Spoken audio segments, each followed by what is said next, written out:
From the Library of Congress in Washington, D.C.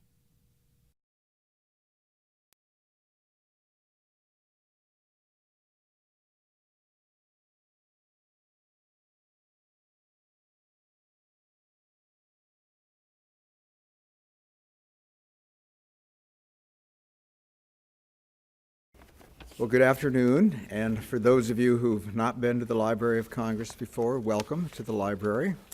I'm John Cole. I'm the director of the Center for the Book in the Library of Congress, and it's my privilege to be part of a coalition which is now sponsoring the awards for the National Collegiate Book Collecting Contest winners. And part of our day is, I think you've already enjoyed by meeting Mark Diminution, who is the chief of our Rare Book and Special Collections Division, for a little bit of an orientation in the big building, in our Jefferson building, our historical building, before we bring you into the rather cold, austere Madison building. We are the Rare Book Division and the Center for the Book represent the Library of Congress as part of this three-legged sponsorship. The others are the Antiquarian Booksellers Association of America, ABAA. Susan Benny is here representing the ABAA, and it's on its website where you will really get the information about the program with a link to the Library of Congress and the Center for the Book. Another partner is FABS, the Fellowship of American Bibliographic Societies, and we are also assisted financially with support from the J. Kislak Foundation. And Mr. Kislak is in the building today. I spotted him at lunch, and he said he would like to come by and say a few words, and he will do so in the program part of our event. Just a tiny bit of history. These awards were really not established by us. They were done by in its current form, the journal Fine Books and Collections, edited by Webb Howell, a great friend of Rare Books and the world of books, got these awards started, and it was finally decided that perhaps in the long run that was a bit of a burden for the magazine to carry, and that a coalition of appropriate groups, which I've now listed, would take this over. And one of our goals is to get more schools involved in book collecting and to let the word get out that the changes in the rules since the magazine days make it possible for individual book collectors to go ahead and become candidates or to supply entries, as long as there was support from a faculty member. But I still hope in the next year or two that we can interest a wider range of schools and revive. I've now learned that several people have dropped their book collecting programs in the last decade, and I think we can play some kind of a role in helping those get revived, and we will be doing so. It's just been a very busy year here at the Library of Congress. The Center for the Book is the reading and literacy promotion arm of the library, and we were created by Daniel Borston when he was Librarian of Congress in 1977, and the goal is to use the resources and prestige of the Library of Congress to stimulate public interest in books and reading, was how it started, and it's now books, reading, literacy, and libraries.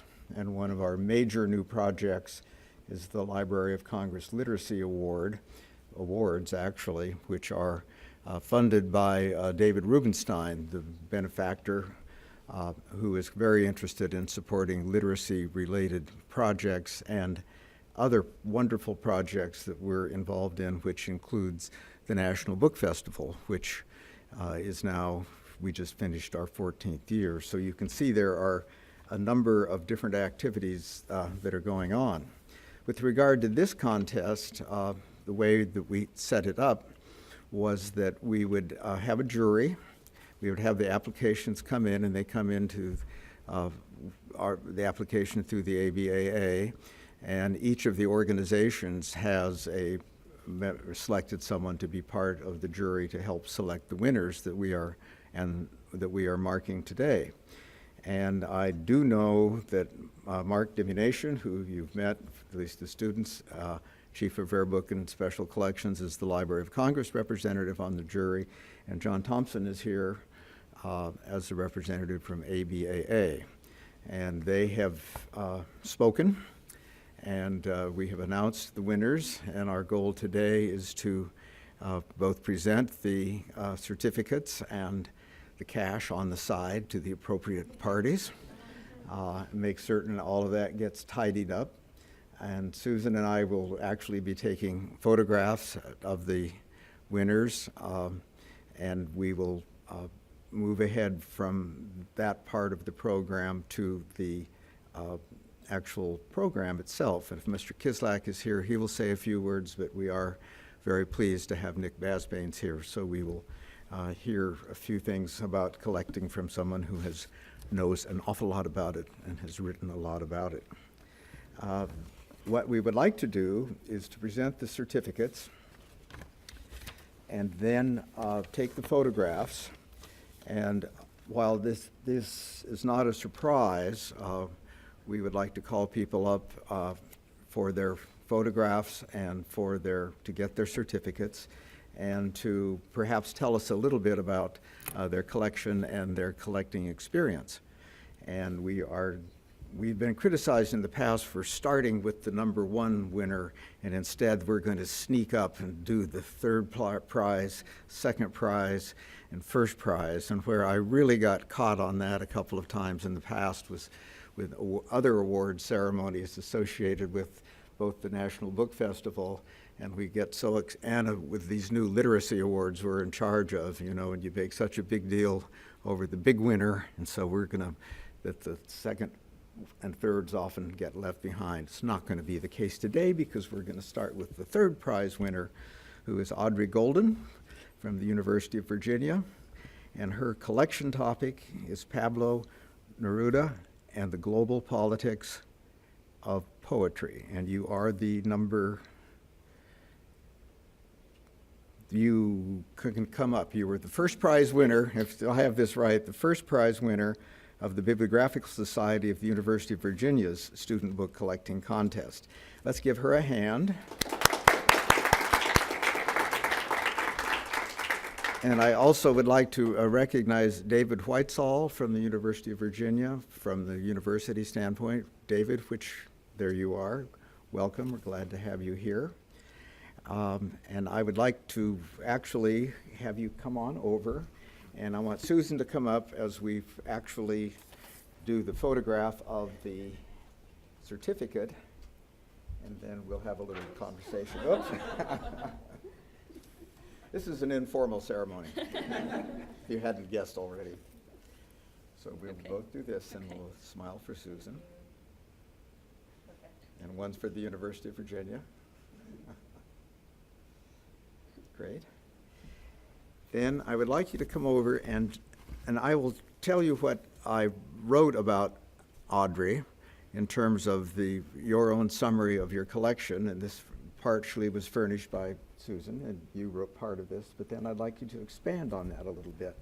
But just so everyone, if you didn't happen to read the press release, it says that you are a doctoral candidate and the first prize winner of the Bibliographical Society of the University of Virginia's Student Book Collecting Contest. Your education in law led to your subsequent research in law and contemporary literature, and the development of your collection was inspired by your previous appreciation of Neruda and his role as a leftist politician. And I noticed in your essay, you really mix up Neruda, the poetry, and modern literature to really make it into a very interesting collection that goes far beyond what one would normally expect, and you've added to it through your own travels as a student. So could you tell us a little bit about that? And I guess I have to ask, are you still a prospective PhD candidate? No, I've defended. You've done it. Mm-hmm. Well, congratulations, another one. Would you like to tell us a little bit about the background for your collection? Sure.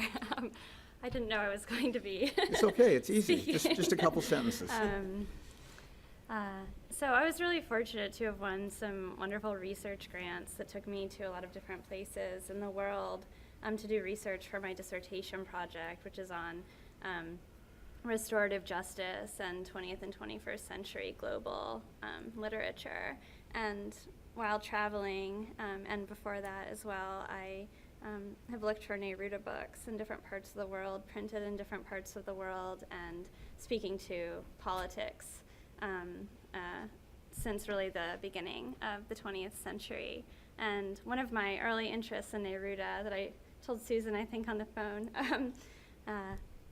was the relationship between Neruda and some of the political thinkers and fiction writers from the Soviet Union, and the ways in which Neruda's works became really popular in the Soviet Union after World War II, and allowed his poetry to really flourish there amidst a lot of social repression, and to really be a voice of resistance while still speaking to a kind of regime that allowed his poetry to be translated into Russian. I studied Russian literature in college and had a deep love of it, and came to Neruda that way. And so that was sort of the origin of my love of Neruda, and it's expanded to, I think now, books from 22 different countries. So. And attached to your proposal, there's a list of, the countries that you visited, and really kind of a travel bibliography. Yeah. Which I assume is continuing. Yes. And it looks like it already is a lifetime interest, I think, which is really wonderful, and you're to be congratulated on this, and we're so pleased to have you here. Have you been to the Library of Congress before? I haven't, actually. This is my first time. Well, during the little social hour afterwards, I'd be happy to talk a little bit about it and point out some things on a future visit that you might want to be sure and visit. Yeah, I'd love to do that. In my role as someone very interested in the history of the library as well. So let's give one more round of applause for Audrey. Thank you very much. Mark is rested now and is going to introduce our second prize winner and talk with her a little bit. And there is, oops. This is hers right here. Okay. Okay. I'll give Audrey hers.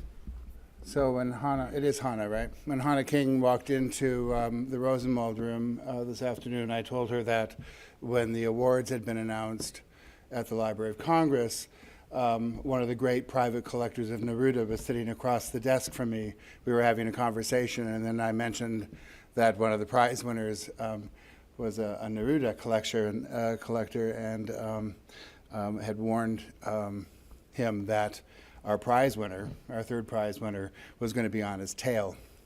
I can't say to Hannah that there's a collection I can think of at the moment where I could say the same thing, and that's a good thing, I think. So Hannah, if you'd like to come up, I'd like to talk a little bit with you about your collection, and then we'll do a little prize transfer. In my mind, a brilliant collection and a very exciting collection, one that comes out of a personal experience. Hannah's from Swarthmore. Would our Swarthmore librarian like to stand up and identify himself? I just saw you. Give us your name. My name is Roberto.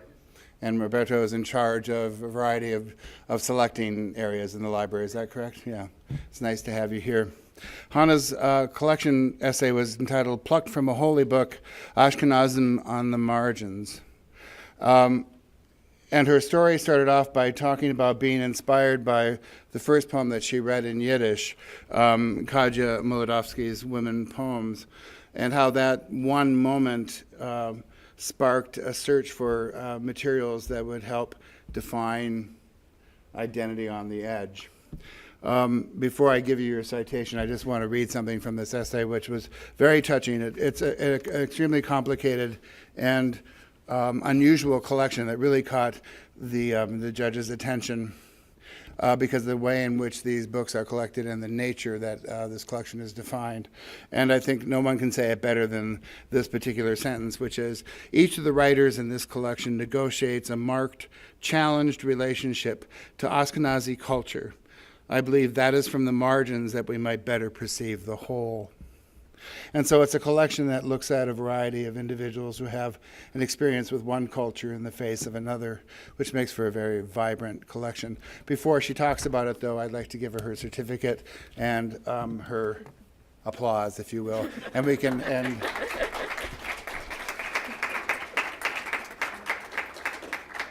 Thank you. Swarthmore, aren't you going to photograph? Okay. There you go. Congratulations. I wonder if you could talk a little bit about how this collection evolved. You know, we had just finished a presentation in the Rosenwald room, and many of the collectors are inspired by a moment that then sparks a question, that then sparks a ripple in the pond to, I see you're a real book collector, I can tell by the way you're nodding your head. And I wonder if, because of the nature of this, if you could talk a little bit about what you mean about the conflict of cultures, the edge of one culture in the face of another, and maybe give them a few examples of what's in your collection. Sure, that's a lot. Yeah, it is. So the moment that's being referred to is the first time that I read a Yiddish poem. It was by Kaja Molodovsky, and I read Hebrew, but Yiddish is written in Hebrew letters in a different language. And so I was literally sounding out word by word, sitting with the translation, trying to figure out what these words said. And realized as I understood the poem that it spoke very deeply to my own experience as an Ashkenazi woman, and that I wondered if there were other perspectives on Ashkenazi culture that I was not having access to because they're not promoted sort of by the general public. And so that moment sort of encapsulates a lot of other moments that I've had trying to find individual books that talk about an experience of marginalization or of difference, an unwillingness to let go of a culture of origin, but to complicate it and engage with it as a whole person. So I have a number of books written by women in Yiddish in the early 20th century and late 19th century. Many of them are autographed. And you would think that's sort of very cool and valuable, but nobody really cares, which is why they're very easy to find. I actually didn't really buy any of the books in my collection. I mostly found them at synagogues and at leftist bookstores, in basements, one on a curb. And I printed some of them out at the Swarthmore College Library. The collection is really about me trying to share these experiences that haven't been sort of prioritized or seen as valued by the academy or by libraries or by Ashkenazi culture, and share them with the people around me.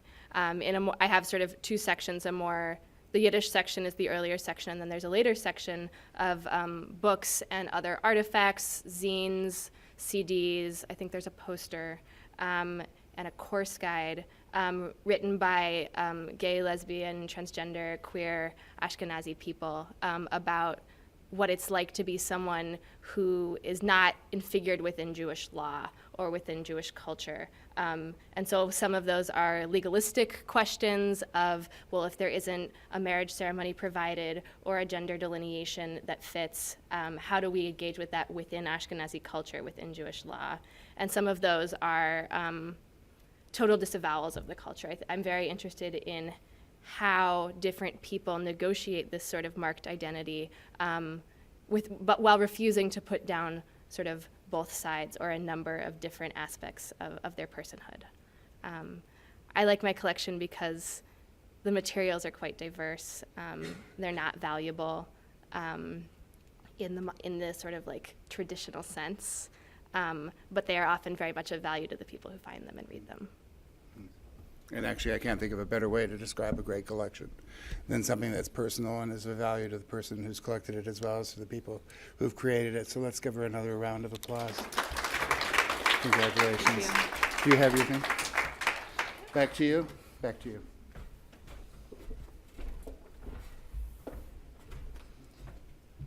And I see by my notes that Hannah is accompanied by Roberto Vargas.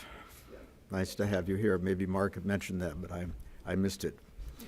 So we're glad to have you here. All right.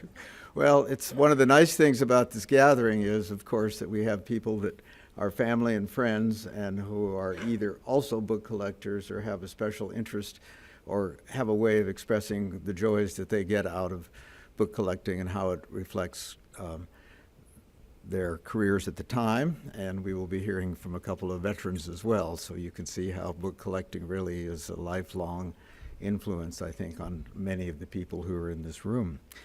Now for the first prize winner. The first prize goes to Katya Soul, University of Kansas, and her collection title is Dictatorship, Recovery, and Innovation, Contemporary Theater of the Southern Cone. And one of her questions is going to be to help define the Southern Cone and why she selected the countries and the areas in which she has collected. And she is accompanied by someone from the University of Kansas, Beth Whitaker. And Beth, we're happy to have you here too. But Katya, may I have you come up, please? Thank you.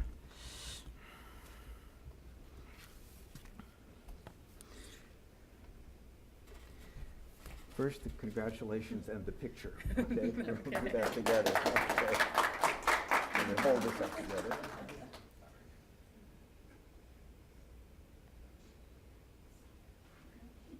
Another one, all right. Peer pressure. Every other university did. You go like Katya? That's good. Great. Here was the description that was in our news release. Missouri native Katya Soul is a doctoral candidate in theater and Spanish at the University of Kansas. Her collection focuses on how theater has been the conduit through which citizens in South America's Southern Cone have protested and recovered from dictatorship and oppression. This is really interesting. She came to collecting while researching her thesis topic, which I'd also like you to tell us about. Many parts of the collection were purchased during research trips to Argentina, Uruguay, and Paraguay. She hopes to add to her collection by corresponding with playwrights, so you really have a combination of interests coming together about a very highly topical and important topic. And I'd like you to start by talking about the Southern Cone and the development, and maybe you could answer that question about how you're doing with correspondence from playwrights. Well, Step right up. Yeah. first off, there actually was an error in the news release. It's Chile, not Paraguay. Sorry. I have not yet been to Paraguay, but I would love to add them to my Is collection. it not part of the cone? It is. The Southern Cone, if you look at the shape of South America, it's kind of like a gigantic ice cream cone. And so the Southern Cone is Chile, Uruguay, Argentina, and Paraguay.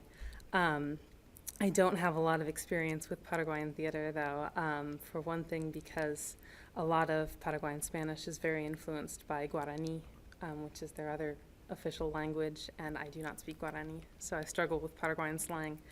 But all of those three countries that I do work with, Uruguay, Argentina, and Chile, all experienced very traumatic dictatorships during the 70s and the 80s. The Dirty War in Argentina from 1976 to 83, the Uruguayan dictatorship, which technically started in 73 and lasted until 85, although the roots go back to 68, and the Chilean dictatorship from 1973 to 1990. And in all of these cases, they're periods not just of repression, but of almost terrorist attacks against their own population, lots of disappearances, torture, and then in all of these cases as well, you had this peaceful transition to democracy. They weren't overthrown by some revolution that just wiped everything out. These governments voluntarily handed power back, but most of these military officials were still officers in the military. And so the transition out of these periods is very problematic because you never had that kind of purging, and you still have this threat that, well, if we start going after people for their war crimes or things like that, they might throw up their hands and say, okay, I guess you need us back and take over again. So it's a very problematic period, and theater and literature and art have played very important roles in helping society really look at what happened and how to move forward. Well, how about your collection itself? How did we select the items, and what kind of standards did you find yourself moving to?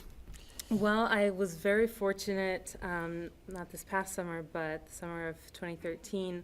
I teach Spanish at the University of Kansas, and I was able to teach in our study abroad program in Buenos Aires. and then stay on and travel to Chile and Uruguay.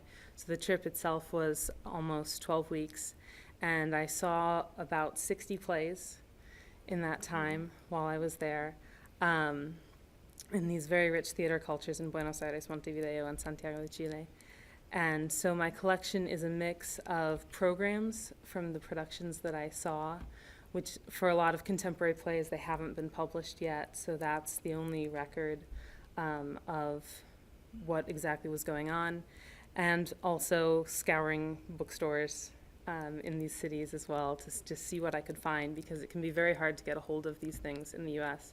I'm fortunate at my school library in that one of the giants of Latin American theater scholarship was a KU professor for over 40 years, and when he left, he donated his massive collection to our libraries. So I'm lucky in terms of having a lot of access to plays already, but I wanted to be sure and pick up as much as I could while I was there, which can be hard because a lot of times if you go to a regular bookstore, the theater section there will be Shakespeare, the Greeks, Ibsen, some of the other European classics, but not even a lot of their own plays. So it was definitely a challenge, but I really wanted to find as much as I could while I was there. Congratulations. You can see you're opportunistic, which is an important characteristic, I think, in collecting.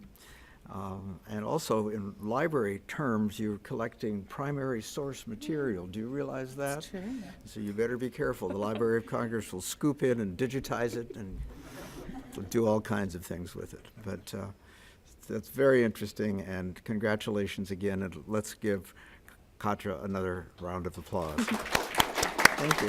Be careful getting down. I'd like now to ask Jay Kislak, who not only, as I announced earlier, is through his foundation as one of the sponsors and helpers with this particular program, but himself is a wonderful collector who has made a major gift to the Library of Congress, which parts of which are on display in the Jefferson Building, which you were in, but you weren't in the part of the southwest second floor where the wonderful Kislak collection of, we call it the Cultures and History of the Americas, talking about, and it's a wonderful collection of artifacts, books, manuscripts, rare books that reflect Mr. Kislak's long interest in that part of the world. And his wife, Jean, who is an art historian, was one of the jurors for this year's contest. She couldn't be here, but we're very fortunate that Mr. Kislak is here, and he's agreed to speak for just a few minutes about anything he'd like to talk about, but we thought it might be a little bit about collecting and about your collection. Would that be okay? Let's give him a little encouragement.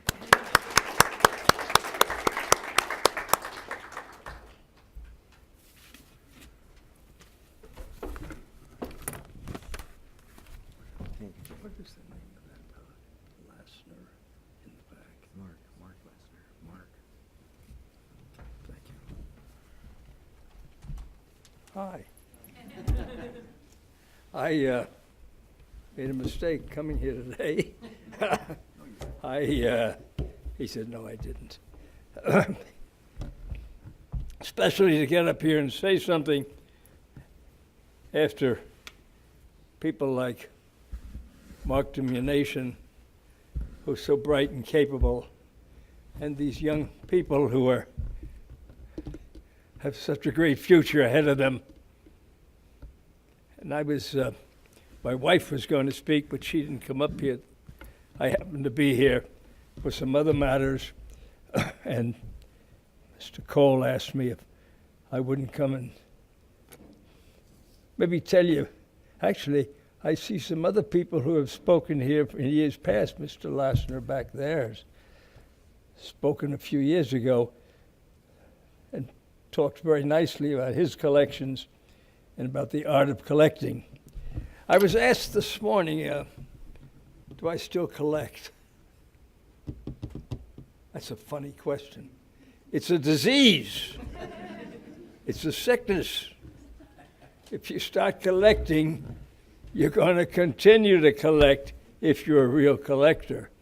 And I guess I probably qualify.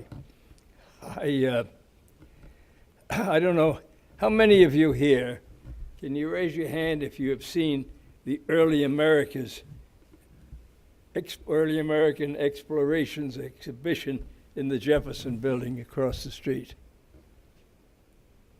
Well, a pretty good, almost half. Actually, I used to find that building imposing and intimidating in the old days, and it was, and it can be, unless you walk in and feel the warmth and the beauty of what goes on there. The early American explorations consists of about 36 or 3,700 items, about 700 or 800 of them which are on exhibition at any one time. It's overpowering in the large scale paintings done by Native Americans in Mexico in the very early parts of the 17th century, in the early 1600s. Their view on Montezuma and on what Cortez did when he marched into Tenochtitlan and to some of the other cities. Was thrown out and came back again. It's rather impressive. You can spend 2 or 3 days just looking at the pictures, pressing the buttons and seeing the various scenes and what goes on in them. It was put together by this guy from Florida who's standing here now, who started collecting because he liked books. When I was at the University of Pennsylvania, like some of you who are at the universities, various universities, and submitted your selections or your history to the committee here, I started collecting at school on a weird field. I got interested for some unknown reason wandering through the stacks of the old library at the University of Pennsylvania. I got somewhat interested in hypnotism and started collecting books on hypnotism. Then came World War II, and I was still in school. I graduated and went in the Navy and flew in the Navy for 4 years on active duty. By the time I got out, I guess I was hypnotized. But a few years later, when we moved to Florida, and we had a room with bookcases, we began to collect again. By that time, I'd married and had 2 children, and we started to collect. As we ran out of bookcase space, we began to specialize. And I specialized, thought Florida's interesting. I'm here, let me try and collect things about Florida. I walked into a bookstore in Boston that summer, Goodspeed's, which was one of the old standby, you remember it, Mark. It's out of business now for probably at least 20 years. And walked in to see the guy who handled Americana up on the top floor of this rickety old staircase. And told him I wanted to collect Florida. He ended up selling me a book. I'd never paid as much for a single book before. I paid $200 for which was really the second edition of The History of Florida by Garcilaso de la Vega, who was the son of an Inca princess and a Spanish conquistador. And he wrote the story of De Soto's visit to Florida and, well, it was all called Florida then, because I was collecting Florida, but Florida, we had a little poetic license because everything north of the Gulf of Mexico to the Spanish was Florida, or La Floride, everything. There was no Canada then, although the French came in shortly thereafter and then came down the Mississippi to New Orleans. But the collection expanded into Florida and the Caribbean, and it ended up where it is today. I think it's most interesting, and I'll leave with this thought, because those of us who grew up either in the Northeast or even in Kansas, we learned in school that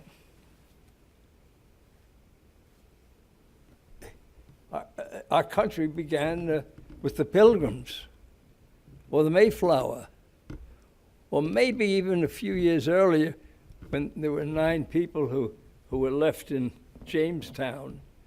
But it was 100 years before that these Europeans, 120 years before that, 30 years, that the Europeans were here, and it's that part of history that we covered. We had original documents there from Cortez, from Pizarro, from Bartolome Las Casas, all kinds of important things that led to the early history of this country. And I strongly recommend that those of you who might be interested will find things you'd never thought of. I could go on for hours, but I'm beginning to get bored people. Thank you for coming. My wife enjoyed being part of the judging team, and she thought that the entries were great. She thought that there was great difficulty in finding the proper one, but she was thrilled with the whole thing. Thank you. Thank you, George.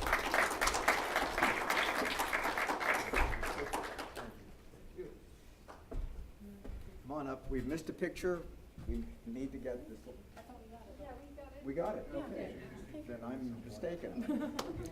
Well, what we heard was actually the origins of a very important collection at the Library of Congress from the person who started the collection. And I hope that will help get you to the Jefferson Building, while, if not on this trip, on another trip, to see part of this marvelous collection. We will conclude with some remarks from about another aspect of book collecting, and these come from Nicholas Basbanes, and I hope many of you are familiar with Nick's books. I've known him for a number of years and watched his interests expand.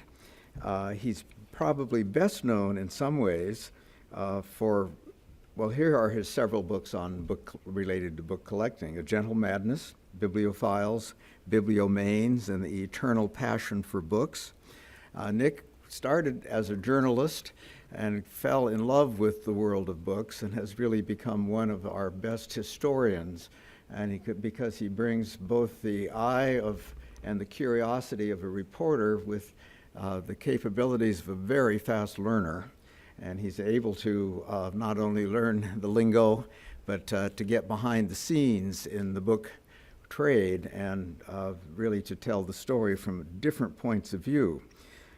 His most recent book was a big project, and it's still expanding. Maybe he'll tell us a little bit about it. It's the book outside of book collecting. This is titled On Paper: The Everything of Its 2,000-Year History by a Self-Confessed Bibliophiliac.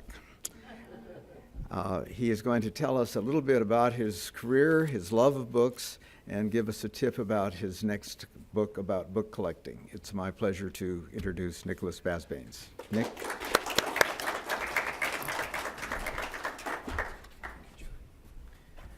I'm just going to pour myself a little water first, if I may.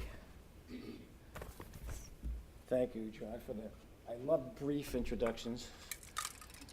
And I'm really grateful that you didn't give all the titles of my 9 books, because I may cite a few of them myself here. It really is a pleasure always to be here in this great cathedral of knowledge, this library that was established really as we know it by our great bibliophile president, Thomas Jefferson, who famously wrote to John Adams in 1815, "I cannot live without books."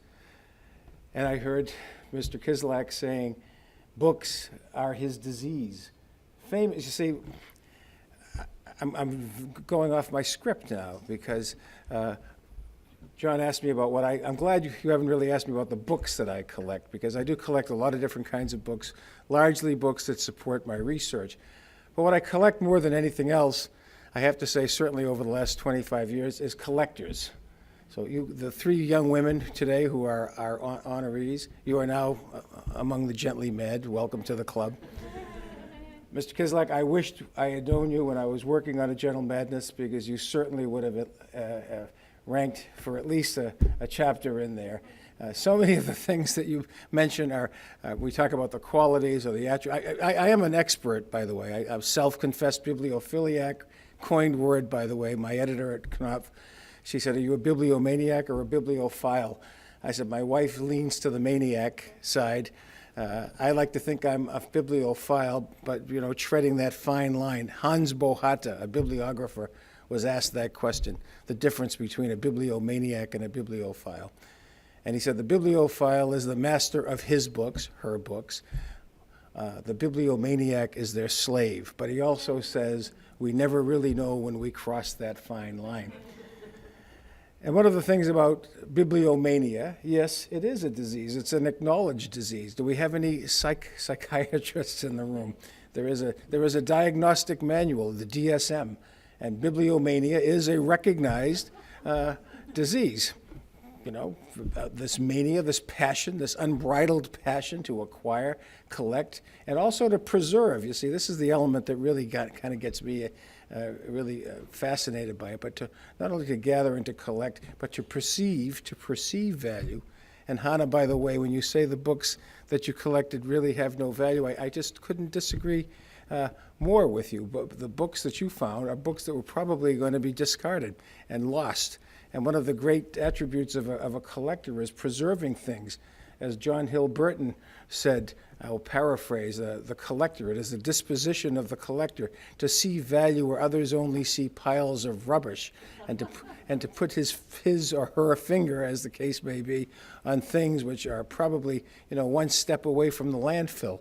But when you preserve them and when you save them and they come into institutions like the Library of Congress and all the great institutions around the United States and the world, you're really making a contribution to the preservation of our literature, our history, our culture. Well, I've been really moving among these people I'd like to describe as the gently mad for 25 years. I started, I guess it saddens me, it doesn't sadden me, it gives me pause to reflect when I think I realized that I began this exercise before our three recipients were even born, never mind thinking about books and objects. And one of the things I set out to do in A Gentle Madness, I think I'll get to it right now, which was my first book published in 1995. Thank you for giving also the subtitle. Here's a trick, by the way, if you're writing a book and you're concerned about whether or not you'll be reviewed or whether or not they'll ever really get to the substance of your book, give a long subtitle. Bibliophiles, Bibliomanes, and the Eternal Passion for Books. My second book, Patience and Fortitude, the names of the lions that guard the doors of the New York Public Library in New York. Well, that was book people, book places, and book culture.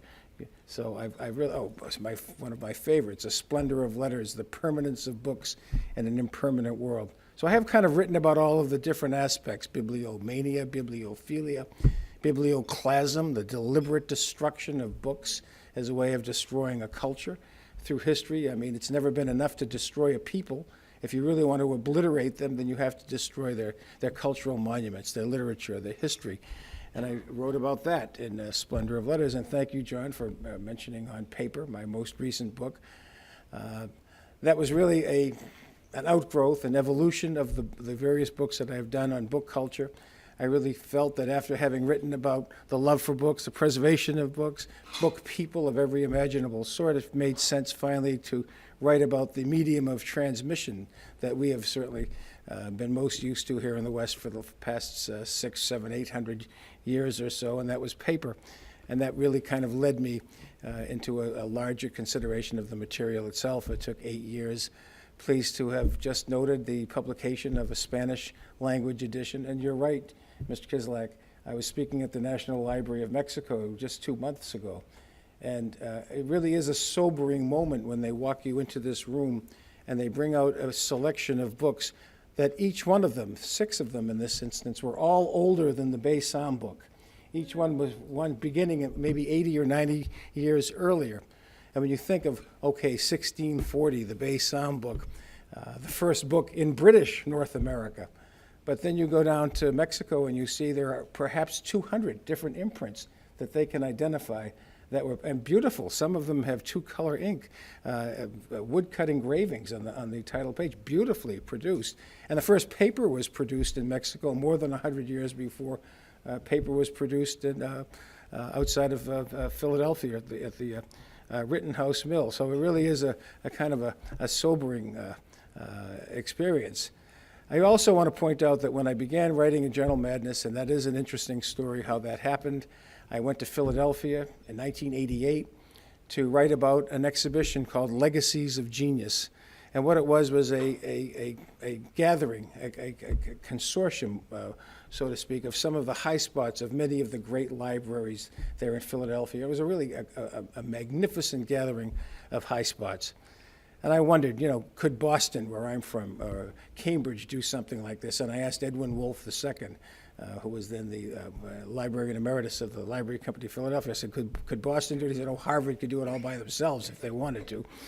But I went back and I wrote a kind of a speculative piece about what such an exhibition might be.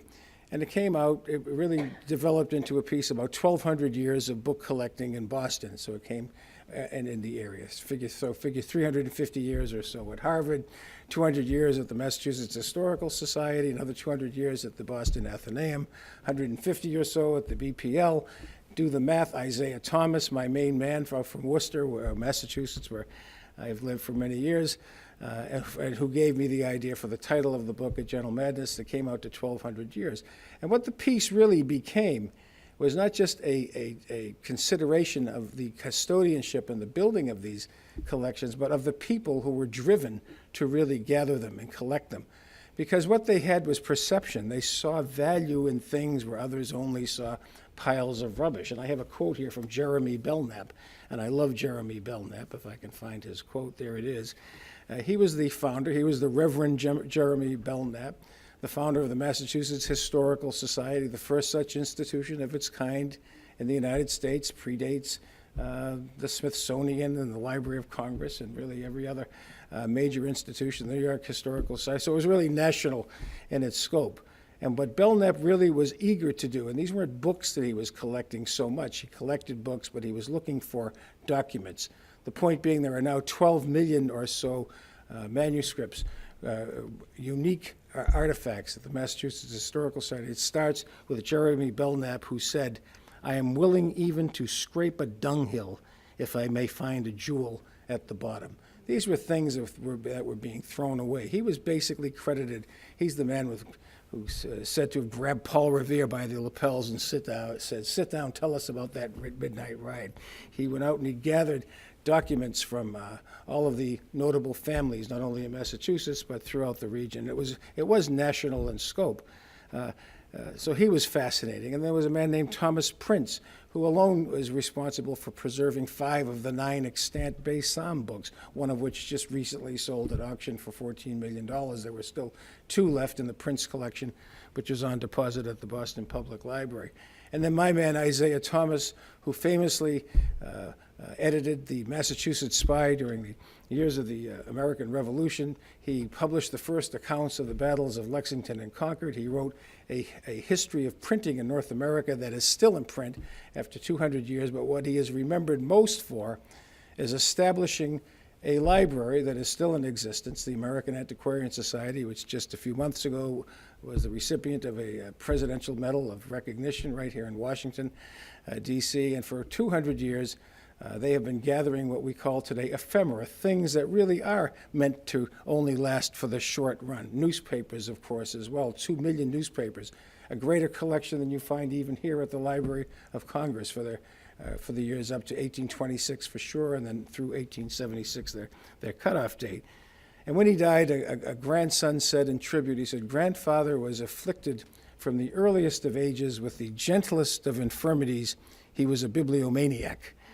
And I'll never forget when I saw that quote, I said, there's my title for a book, A Gentle Madness. And so what I proposed to a publisher was that I take this idea of people who have preserved our culture, our history, our literature, by what is essentially I don't want to say a disease. We jokingly call it a disease, but it certainly is a passion, and it is certainly an obsession. And you are determined. I mean, when you hear people like Rosenbach, Dr. A.S.W. Rosenbach, the great bookseller, say, "I have known people to lie, steal, cheat, betray friends, all in pursuit of a book." He was really talking about himself as well as other people that he knew notably. But I thought, if I could go out and travel around the United States and parts of Europe and kind of document instances where so much, again, of what we preserve and treasure of our culture we owe to these collectors, I would be doing a worthwhile book. And that was the driving premise. This was supposed to be done in a year and a half. I had a contract from a publisher. It was supposed to be 90,000 words. It took, in fact, 7.5 years and 250,000 words and a new publisher by the time I was done, because the old first one got tired of waiting. But something I decided to do, and it was almost an epiphany.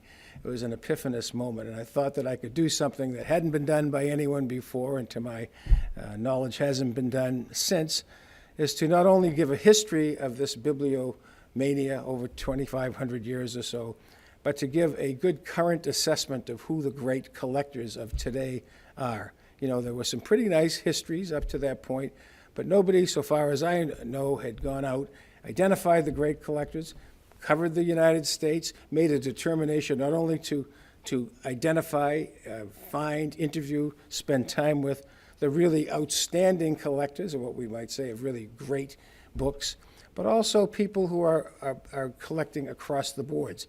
And I think of people like Mr. Kislak, and I think of William Scheide, who is still alive and who I interviewed. He's 101 years old, I think now, still thereabouts. It's still a private library, although it's housed at Firestone Library at Princeton University. We now know that it will go to Princeton when it's time to do that, but it's 3 generations of collecting, which is very unusual. And I'll never forget, I interviewed him several times, and the first time, and he was well into his 80s the first time around, and I tape record all of my interviews.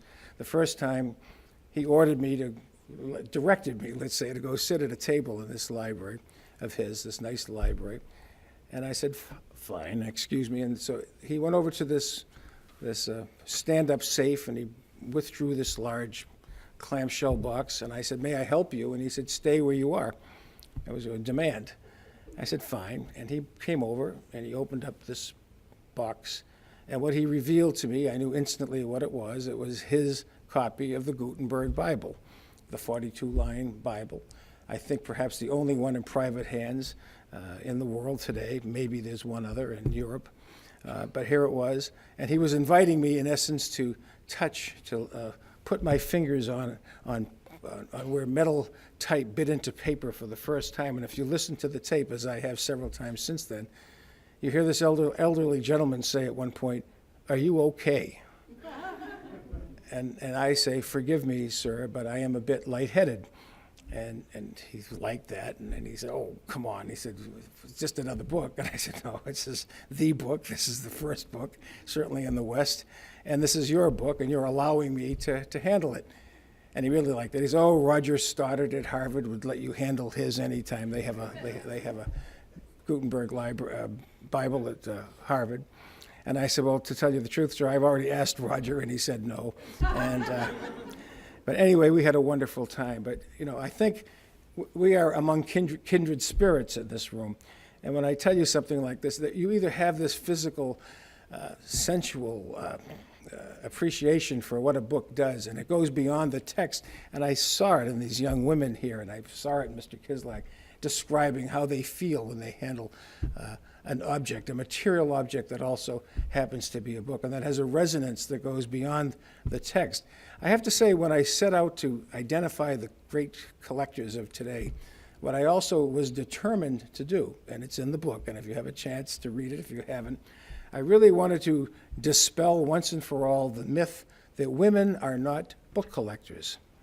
And I see here today, here we are in this new generation of not only aspiring book collectors, but accomplished book collectors at the top of the game throughout the United States, and 1, 2, 3 across the board, gold, silver, and bronze medalists, and magnificent collections as they were described, and all women. And what a wonderful feeling, I have to say. This is, if you're familiar with the book called The Enemies of Books by William Blades, you're familiar with that book.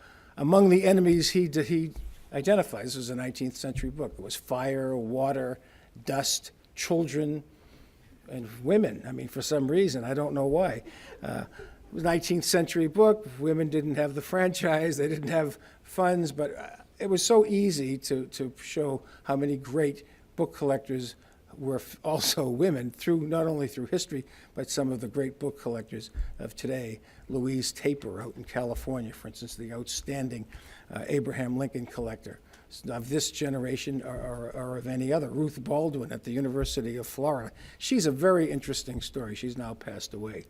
And when I first went down there in the late 80s at the University of Florida at Gainesville, and she had just recently passed away, and there were 120,000 children's books, British and American children's books from the 18th, 19th, and 20th centuries.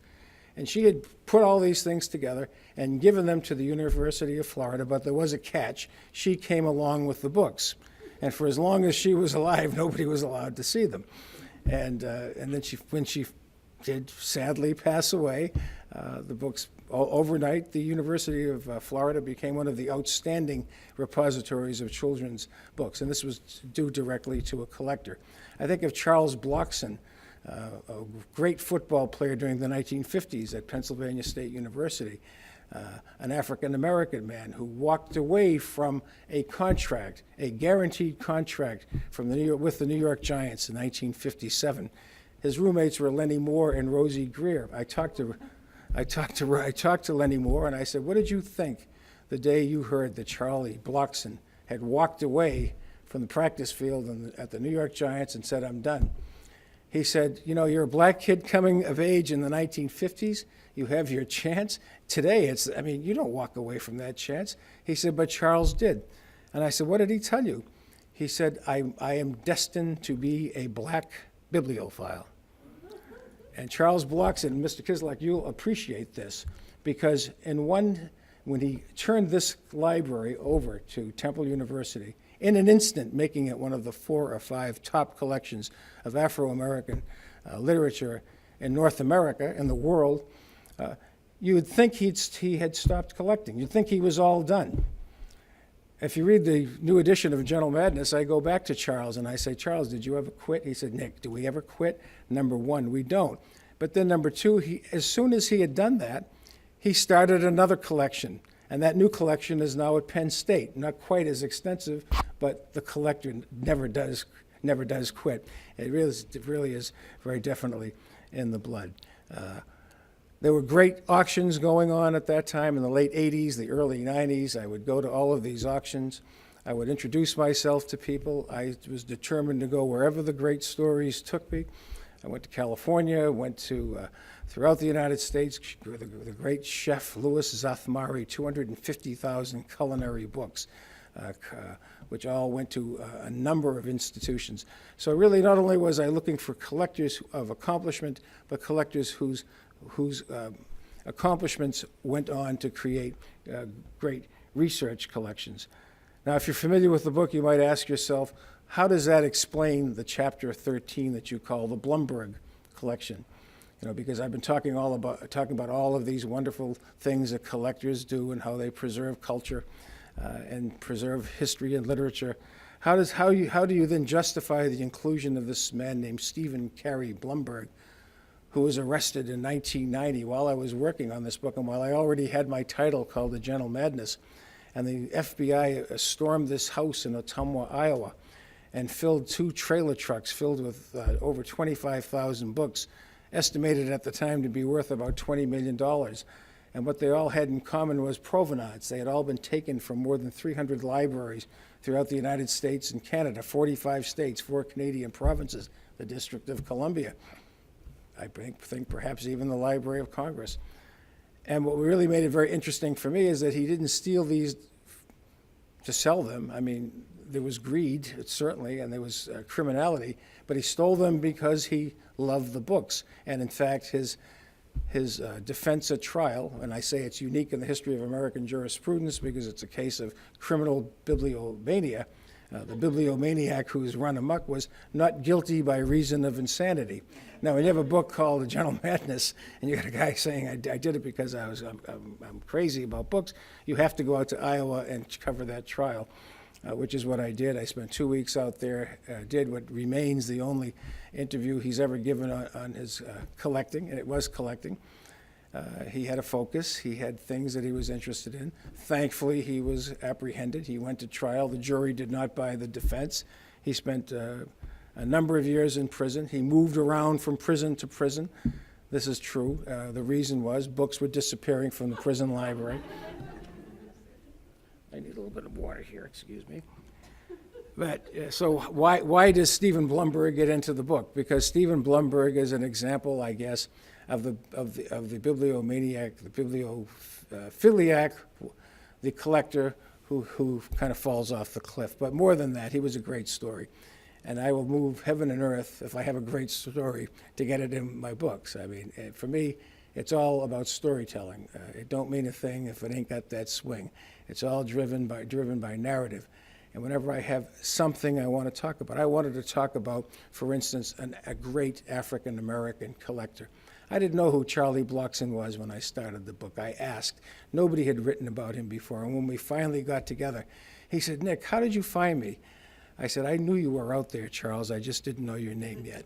And when I found him, of course, he just became such an important element of the book. Now, we were talking about reading Yiddish books. Aaron Lansky was one of my collectors. He's responsible for gathering more than 1 million Yiddish books and establishing the National Yiddish Literary Book Center in Western Massachusetts. He's personally responsible for saving books that have now been reseeded in libraries and universities all over the world. And these were books that were literally going to be sent off to genezas, or they were going to be buried in the ground. They were going into dumpsters. And he had these volunteers, and they went out, and he was a MacArthur Fellow, and he's really one of the great collecting here, as a person who's collecting really things that were not seen as valuable at all, but which are now precious and essential in our institutions. My collectors continue to arrive. I continue to be interested in them. I just last month went out to Dayton, Ohio, and met with a man named Stuart Rose, who I'll be writing about in my next column for Fine Books and Collections magazine. If you do a Google, Rose, Dayton, University of Dayton, you'll see that this man has a collection of about 2,000 books, including all folios, 4 folios of Shakespeare, the famous Haven No More Shakespeare. He's the one that has that. He's the person that recently purchased the presentation copy of A Tale of Two Cities of Dickens to George Eliot. You ask him, you don't wonder what he has, it's what he doesn't have. I say, do you have a Vasari? Oh, I've got 4. And it's across the board. It's great books, and he has the means to do it, you see. Another one of the great satisfying aspects of collecting, and I think these 3 young women have proven it here today, is that you can collect with great satisfaction at any level. And Charlie Blockson also is a great example of that. What had happened with Charles, to go back to that story, because it is relevant, he had been a boy growing up in Norristown, Pennsylvania, and a teacher had told him, it was documented, he had once asked this teacher, why is it that whenever I read a history book, I never see any mention of blacks or Negroes, which was the operative word? And the teacher had said to him, she said, that, Charles, is because Negroes have no history. And according to Charles, she didn't say it with rancor or whatever, but it was just, in his view, stupidity. He said, because if that's the case, what are all these stories my grandfather and great-grandfather had told me about the Underground Railroad and all these wonderful traditional stories that have been passed on? And from that day, he decided he was going to go out and find books, and he would go to the Salvation Army wherever they had sales, and if there were books that were being sold for 25 cents a piece, and if they had, here was his focus, any book that had the words Negro, Black, African, and there was one other, but colored, I guess, was the fourth, he would put that aside and hide it. And when they had the 2 for a quarter day, he'd go back and buy them. And so you say, what's the value? These books were regarded as discards, but he had a focus, and he was determined to do something, and he did something truly outstanding. But Stuart Rose is a collector in the grand style. Another woman I've written about recently, Susan Jaffe Taine, who's had 2 exhibitions in the last year, one at the Morgan Library and one that just opened at the Grolier Club in New York, and Edgar Allan Poe. I mean, I would rank those two as two of the great, of the outstanding contemporary collectors. If I were to do a new edition of A Gentle Madness, I'd certainly want to put Mr. Kislak in there, and I would want to put those 2 people in there. And I'd certainly want to consider putting in the contributions of these young women that we have with us today, because really, I go to these signings, I give these talks, and sometimes it really depresses me when most of the people who come up to have their book signed have gray hair like mine. Or I go to the Grolier Club, and I'm 71, and I'm one of the youngest people there sometimes, I think. And it's not true, but I feel that way sometimes. And it is so reassuring and so encouraging when I see young people who are interested, not only interested in books, but are collecting them and collecting them with discrimination, with focus, with connoisseurship, all of the things that John was talking about. You're getting primary materials. You know, this is research level stuff, and you're doing these things, because not only you enjoy it, but it's necessary. And I think I'll wrap it up at that point, and if there are any questions, I'd be delighted to answer them. And thank you so much, and congratulations to the recipients.